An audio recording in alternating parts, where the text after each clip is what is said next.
বন্ধুরা দেখবেন দীপা বুড়ির বেশে ঝাড়ু দিতে ধরছে। এমন সময় পিছন থেকে ডাক দিল, হে বুড়িয়া, কি করছো তুমি এখানে? তারপর দীপা বলল, কণ্ঠটি কেমন চেনা চেনা লাগছে। দীপার কাছে সন্দেহ জাগলো এবং দীপা একটু বোঝার চেষ্টা করলো। অমনি পিছন থেকে গলাটি পরিবর্তন করে সে বলতে থাকে, কি হয়েছে, কথা বলছো না কেন? দীপা বলছে, আমি কিছু খেতে পাই না তো তো এখানে ঝাড়ু দিচ্ছি, আর ঝাড়ু দিয়ে যাই আয় করি তা দিয়েই খাই, আর কম খাই তো তার জন্য আমি কথা বলতে পারছি না। এই কথাটি শুনে সে একটু সামনে এগোলো এবং এগিয়ে তাকে কিছু অর্থ দিয়ে দিল, বলল, এখান থেকে চলে যাও। চলে যেতেই পিছন দিকে তাকালো লোকটি। যখন পিছন দিকে তাকালো তখনই দীপা তাকে আরেকটু ঘুরিয়ে নিল। দেখবেন এমনটাই। অন্যদিকে সেনগুপ্ত পরিবারে চলে এসেছে রূপা তার মাকে খুঁজতে। তার মাকে কোনোভাবেই খুঁজে না পেয়ে বাড়ির ভেতরে তর্ক এবং বিতর্কে যুদ্ধ লেগে গেল।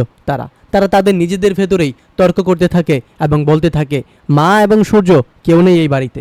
এই বাড়িতে দুইটা ইম্পর্টেন্ট পার্সন মিসিং, আমরা এটা কিভাবে সহজে মেনে নিব? এর ভেতরে তর্ক লেগে গেল কাকিয়া বলতেছে, আমি চাই না তোমরা এখানে আসো, আর আমরা চাই না এখানে বাড়ির বাহিরে কেউ এসে ঝামেলা তৈরি করুক। সে এখানে সরাসরি বলল, আমি বাড়ির বাহিরে হই বা অন্য কেউ, আমার ব্যাকগ্রাউন্ডটা একবার চেক করে নেবেন।